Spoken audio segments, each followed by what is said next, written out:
بسم اللہ الرحمن الرحیم۔ معزز ناظرین سامعین، السلام علیکم۔ میں آپ سب کے کمنٹس دیکھتا ہوں، پڑھتا ہوں۔ کئی دوستوں نے اظہار کیا تھا کہ میں شاید کمنٹس نہیں پڑھتا، ان کے کچھ مسائل تھے، کچھ مطالبے کیے ہوئے تھے کہ وہ میں نے پورے نہیں کیے۔ وہ میں نے کمنٹس دیکھے ہیں، انشاءاللہ تعالیٰ وہ باتیں بھی پوری ہو جائیں گی، اللہ کرم کرے گا۔ کہ آہستہ آہستہ ہوتا ہے، ایک ساتھ تو سب ہو نہیں سکتا، اللہ کرم کرے گا انشاءاللہ تعالیٰ۔ لیکن آپ یہ یقین رکھیں کہ میں کمنٹس دیکھتا ضرور ہوں۔ آج کشتہ تانبا سفید کا نسخہ آپ کے سامنے بیان کرنے لگا ہوں۔ نسخے بہت سے ہوتے ہیں، لوگ بیان بھی کرتے ہیں، لیکن ان میں کچھ راز ہوتے ہیں، وہ راز لوگ بیان نہیں کرتے، جس وجہ سے نسخہ نہیں بنتا۔ لیکن بشرط زندگی جو میں نسخہ بیان کرتا ہوں، اس کے تمام راز میں آپ کے سامنے کھول کے رکھ دیتا ہوں۔ ایک دوست نے لکھا، آپ نے کتنے ٹن سونا بنایا ہے؟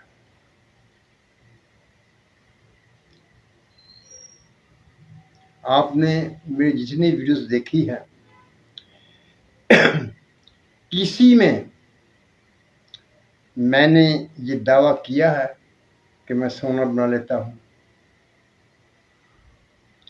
میں نے ایک ویڈیو میں صرف یہ بتایا تھا کہ اگر کوئی شخص یہ کہے کہ کیمیا کٹھالی میں نہیں ہوتی تو وہ جھوٹ بولتا ہے۔ کیمیا کٹھالی میں ہوتی ہے۔ ایک بات یاد رکھیے، جس چیز کا نام موجود ہے اس کا وجود بھی موجود ہے۔ یہ تو بہت ہلکی سی بات ہے، لیکن میں پھر یہ کہتا ہوں، میں نے کبھی یہ دعویٰ نہیں کیا کہ میں سونا بنا لیتا ہوں۔ آئیے اپنے موضوع کی طرف چلتے ہیں۔ آج کا موضوع ہے تانبا سفید کشتہ۔ لیکن ایک بات آپ ذہن میں یاد رکھیے کہ جو باتیں ہم سنتے ہیں کشتہ تانبا سفید کی تعریف میں، وہ باتیں اصل حیثیت سے، اصل حقیقت سے بہت مبالغہ والی ہے، بہت بڑھا چڑھا کر بیان کی جاتی ہے۔ تانبا ایک ایسی چیز ہے جو آہستہ آہستہ عمل کرتی ہے، اس میں تیزی نہیں پائی جاتی، کیونکہ اس کے مزاج کا تقاضا ہے کہ اس میں تیزی نہ ہو۔ اور وہی باتیں سن کر ہم کشتہ تانبا سفید کے شیدائی بن جاتے ہیں، عاشق بن جاتے ہیں۔ آئیے آپ نے کیا کرنا ہے؟ آپ نے 1 تولہ پارا، 1 تولہ کلئی اور 1 تولہ تانبا، اور اس کے ساتھ 1 پاؤ تخم دھتورا سفید، مطلب وہ اس کے جو ڈوڈے بنتے ہیں وہ اس شکل میں ہوں کہ وہ پختہ نہ ہوئے ہوں، ان میں بیج پختہ نہ ہوئے، وہ ڈوڈے 1 پائی آپ نے لینے ہیں۔ آئیے ترکیب دیکھتے ہیں۔ کلی اور پارے کی آپ نے گرہ تیار کرنی ہے بغیر آگ کے. اگر آپ نے اسے آگ کی طرف لے گئے تو یہ نسخہ نہیں بنے گا. یہی راز ہے اس میں. یہ نسخہ حکیم عبداللہ جہانیہ منڈی والے نے بیان کیا ہوا ہے. یہ علمی دیانت ہے کہ مجھے اس شخص کا نام لینا چاہیے جس شخص سے میں نے جس کی کتاب سے میں نے یہ نسخہ لیا. اگر میں اس کا نام نہیں لوں گا تو میں علمی بددیانتی کا ثبوت دوں گا. لیکن جو راز تھا اس میں وہ بیان نہیں کیا انہوں نے. وہ یہی ہے کہ آپ نے پارے کو کسی برتن میں ڈال دینا ہے، کسی پیالی میں، کسی کپ میں، اور اس میں تھوڑا تھوڑا کر کے کلی کو اس میں ڈالتے جانا ہے. وہ کلی اس میں حل ہوتی جائے گی.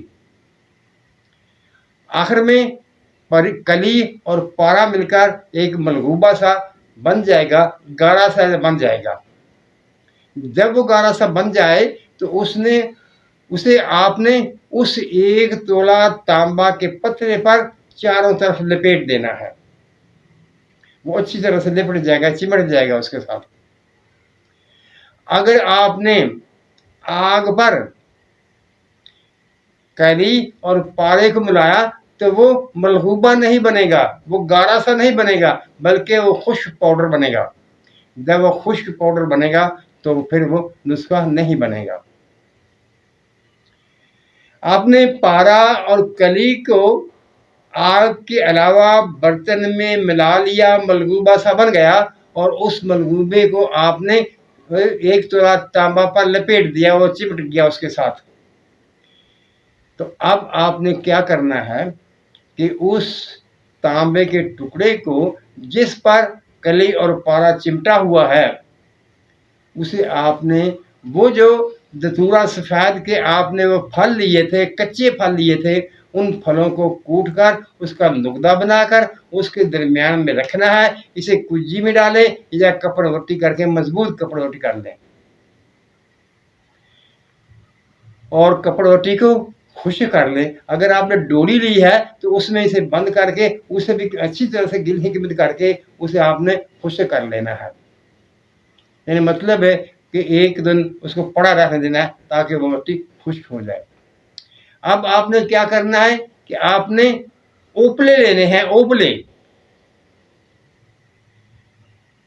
وہ ایسے اوپلے ہوں جن میں مٹی وغیرہ شامل نہ ہو، بالکل صرف خالص گوبر کے ہوں، اور ان کو وہ خشک بھی ہوں، اور ان کو توڑ کر ایک کے 2 یا 3 ٹکڑے آپ نے کر لینے ہیں. اب ایک گڑھا کھودیں گے زمین میں، اس میں ان کو آدھے نیچے رکھیں گے، درمیان میں وہ پوجی رکھیں گے، وہ ڈوری رکھیں گے، اور باقی اس کے اوپر ڈال دیں گے اور اوپر سے اس کو آگ لگا دیں گے. اب رہا یہ بات کہ وہ اوپلے کتنے ہونے چاہیے. وہ اوپلے کم از کم 20 کلو کے برابر ہوں گے، یعنی 20 کلو سے کم نہیں ہوں گے، اس سے زیادہ تو ہو سکتے ہیں. اور یہ بھی بات یاد رکھیے کہ اس میں جو دوائی آپ نے رکھی ہے وہ کم نہیں ہوگی. اگر آپ 20 کلو لگائیں گے پھر بھی ٹھیک ہے، 25 کلو لگائیں گے تو پھر بھی ٹھیک ہے. یہ تقریباً دوسرے دن تیسرے دن یہ آگ ٹھنڈی ہوگی. اگر آپ نے وہ گڑھا کھودا، وہ کھلا ہوا زیادہ کھلا ہوگا تو وہ آگ وہ جلدی ٹھنڈی ہو جائے گی. لیکن اگر وہ اتنا کھلا نہ ہوا، اس اوپلوں کے حجم کے برابر ہوا، تو وہ دوسرے دن آگ ٹھنڈی ہوگی.